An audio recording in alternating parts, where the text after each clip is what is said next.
Presiden Joko Widodo menggelar pertemuan bilateral dengan Sekjen PBB António Guterres di sela-sela KTT ke-43 ASEAN 7 September 2023. Jokowi menyatakan kerjasama ASEAN dan PBB diperlukan untuk menjaga perdamaian dan mengatasi masalah, termasuk masalah di Myanmar.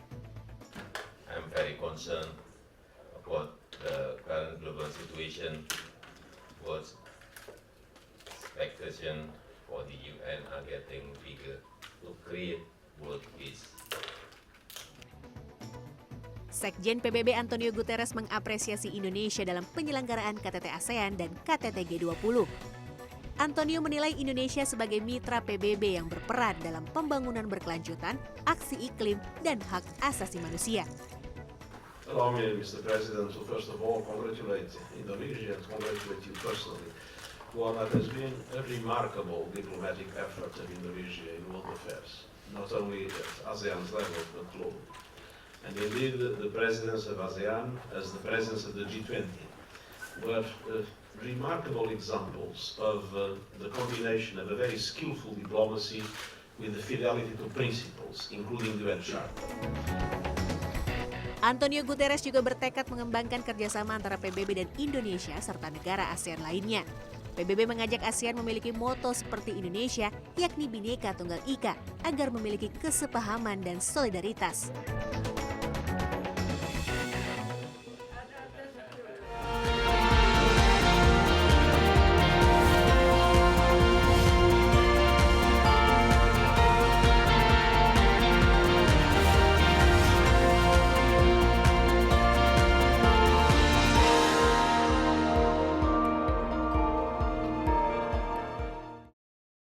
Insight with Desi Anwar kali ini dalam sebuah wawancara eksklusif bersama Sekjen PBB António Guterres yang berada di Jakarta untuk menghadiri KTT ASEAN. Mr. Secretary General, thank you so much for your time. It's a great pleasure. And I hear this is an exclusive interview. You don't do much interviews like this, so it's a great It's the only one honor. in Jakarta. It's the only one in Jakarta, so I'm really, really honored. Now, you are here for the ASEAN-UN Summit, and just quickly the significance of the summit, and what would you like to see come out of this ASEAN Summit?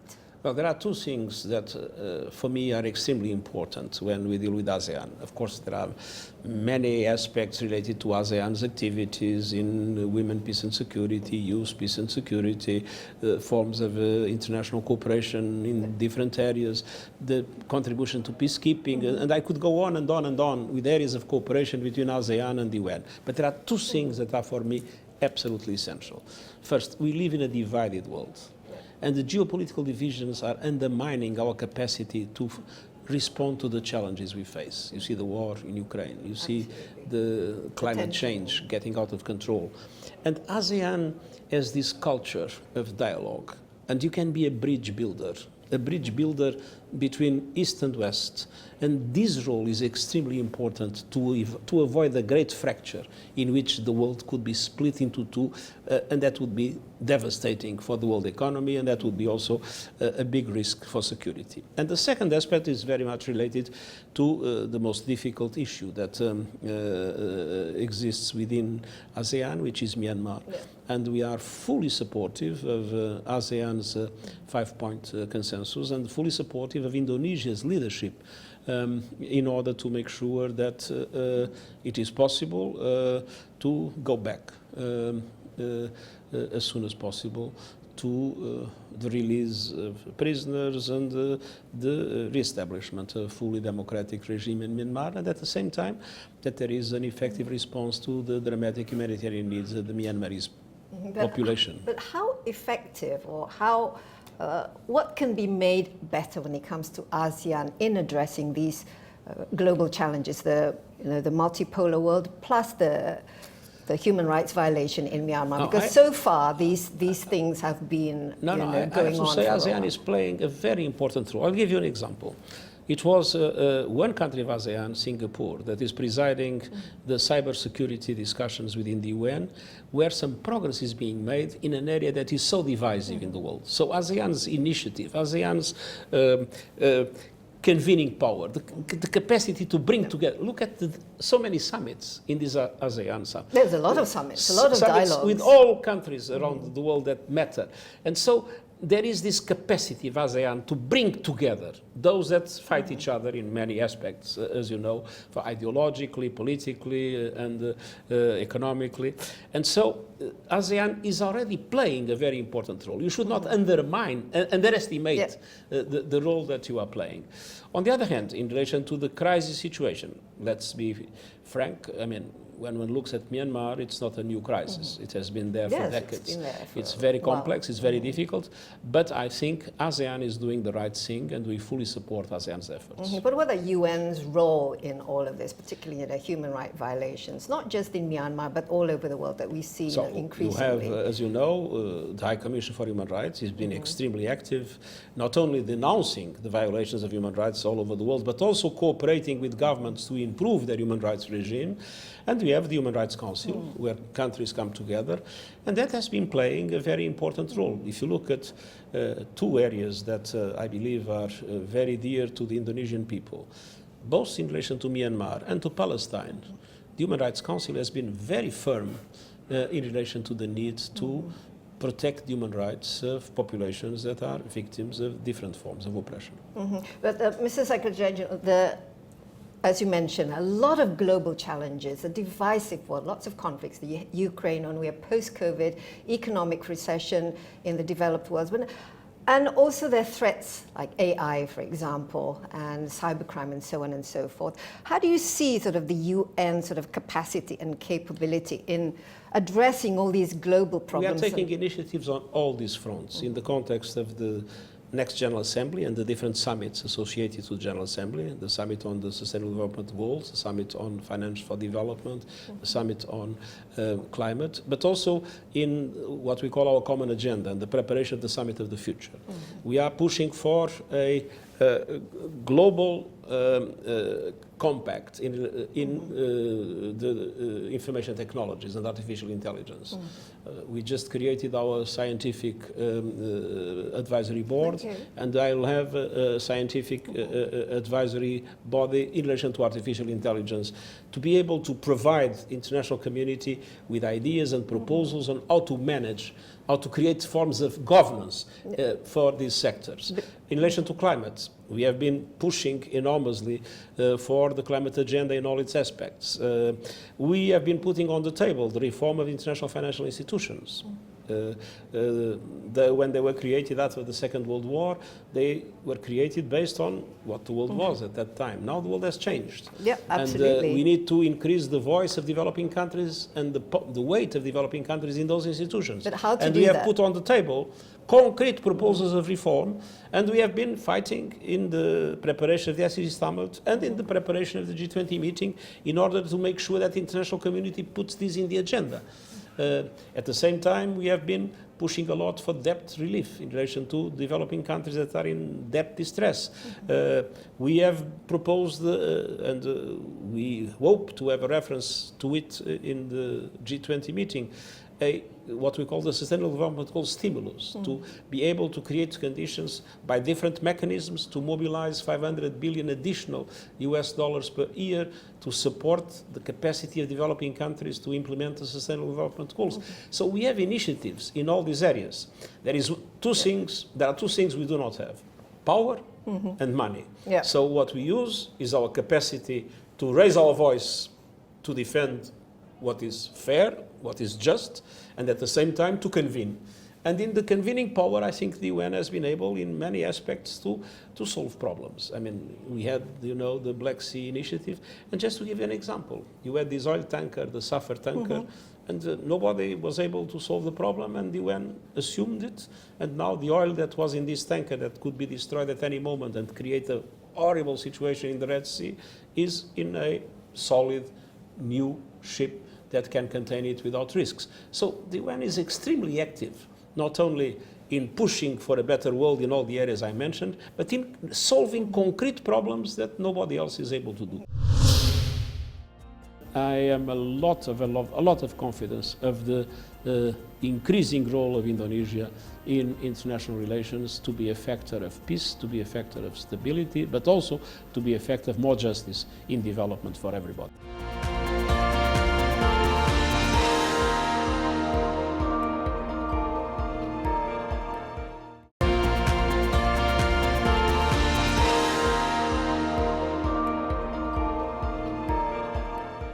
But do you think the UN has evolved enough in order to face today's challenges, the multipolar world, the climate crisis, also the tension between USA and China, and of course the decision-making process of the UN Security Council? Is this something that we really need to address on the global level? The UN has evolved in many aspects, but we still have a Security Council that again represents the world as it was after the Second World War and became very ineffective. It is true. But the UN is also the group of humanitarian agencies that are providing fantastic support all over the world. You have UNICEF, the United Nations High Commission for Refugees, the World Food Programme. So all this is UN. So sometimes people look at the UN as if the UN was the Security Council. No, the UN is a large number of organizations that around the world, we had just 2 days ago, the World Meteorological Organization. It's the UN, telling that we had the hottest summer ever in the Northern Hemisphere, but also it is the hottest ever, whatever hemisphere. You have seen how the UN has been extremely active in relation to the International Agency of Atomic Energy, going to Zaporizhia to avoid the nuclear catastrophe. So the UN has many different instruments, and that the UN is acting around the world, trying to solve problems in so many areas. But then we have a problem in itself, which is we have a Security Council that indeed is blocked because of the veto power, and that to a large extent, as I mentioned, as it represents the world after the Second World War, doesn't correspond to the world of today. It's outdated now. So let's reform the Security Council, but let's take profit of all the other very important things that the UN has and the UN can do. But it is a priority for you, the fight to reform the Security Council. It is. The Security Council has to reform the Bretton Woods system, has to reform all multilateral institutions. We live in a world that is more and more multipolar. You see it here. But multipolarity doesn't solve the problems of peace and security. Europe before the First World War was multipolar. You had the UK, you had France, you had Russia, you had Germany. You had the former empires and the colonizers. Alliances, but there was not a multilateral governance system. And the result was the First World War. We need strong multilateral institutions to make sure that a multipolar world creates conditions for international cooperation and not for international confrontation. But talking about World War, is there a danger of another world war in the offing if, for example, problems like the war in Ukraine or also the climate crisis, which is really a crisis, this is something that is going to be causing conflict. We are far from a third world war, and one of the merits of the UN is to have the largest period in which the superpowers of each time have not been fighting each other. The Cold War, they fight proxy wars. Better cold than hot. I don't think we are on the verge of a third world war, but we have many risks in the international community, and we have geopolitical divides that are undermining our capacity to respond to the problems of climate that you mentioned and to the problems of security in many areas, to have a joint approach to the regulation of artificial intelligence and other things that can produce enormous benefits but then create enormous risks. So to address the geopolitical divides is a fundamental priority for us, and ASEAN is an ideal partner to help us in that regard. Okay. In terms of the biggest threat, I mean, we have quite a few now. What would you consider as the biggest threat? And that needs to be addressed right now. I mean, we had the pandemic, obviously. That was, Today's biggest threat is climate change.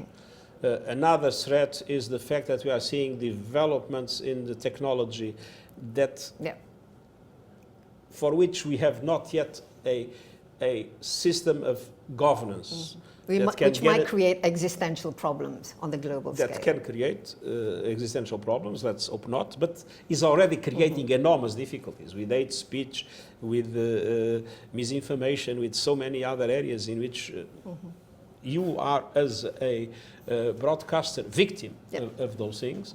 And at the same time, there is a serious concern with global peace and security. And climate crisis. I mean, we have, it doesn't help having the war in the Ukraine. It doesn't help having US and China conflict or tensions in the region.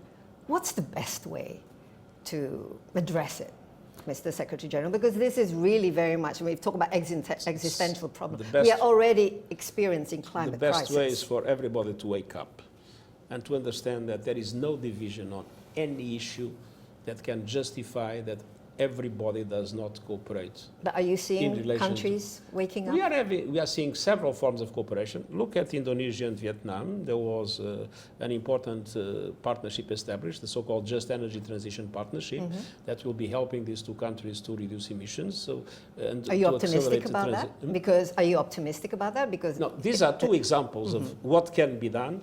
But what we have been telling the G20, the big emitters are in the G20. What we have been telling them is time to start scapegoating, to stop scapegoating the others, and to understand that both developed countries and the emerging economies must come together, put together their resources, and of course, developed countries have technology and financial resources that they need to fully bring into the picture, but put together resources and make sure that together they reduce the emissions, that together they stop this running to disaster that we have witnessed in the recent years. Okay, I know your time is short. Just very quickly, SDG goals 2030. Are you optimistic we can achieve those goals? Very ambitious goals, but very important. They are very ambitious, and even if we don't achieve them, they define the line that we should pursue, and they are being very useful for that. Many governments are organizing their policies in line with the Sustainable Development Goals, and we are very happy with the role of Indonesia in this regard.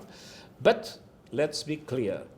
If we do not have an international financial system that responds to the needs of developing countries, we will not be able to achieve many of the Sustainable Development Goals. Okay. And so the reforms of international financial system, and at the same time, the national reforms for good governance, to fight corruption, and to be able to mobilize national resources for the well-being of the people is also important. But national efforts are very important, but we need a more equitable world, namely in relation to the financial resources that need to be available for developing countries. Absolutely. I mean, money is everything when it comes to fulfilling all these goals. Just very, very quickly, again, Indonesia's role in all of this, leadership, what would you say, your comments about particularly President Jokowi's performance on the global stage? The presence of the G20 in a very difficult moment, and it was very successful.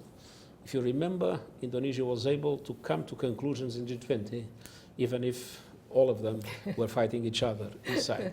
So Indonesia, the president of the ASEAN, again, extremely effective.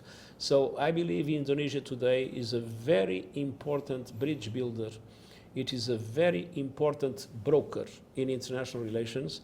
And I am a lot of confidence of the increasing role of Indonesia in international relations to be a factor of peace, to be a factor of stability, but also to be a factor of more justice in development for everybody. Okay, on that note, Mr. Secretary General, thank you very much for your time once again. Have a wonderful trip, have a wonderful journey in Indonesia and back home, and wish you every success for the best. Thank you very much. Very kind of you, and all the best for CNN Indonesia. Thank you very much. Thank you very much.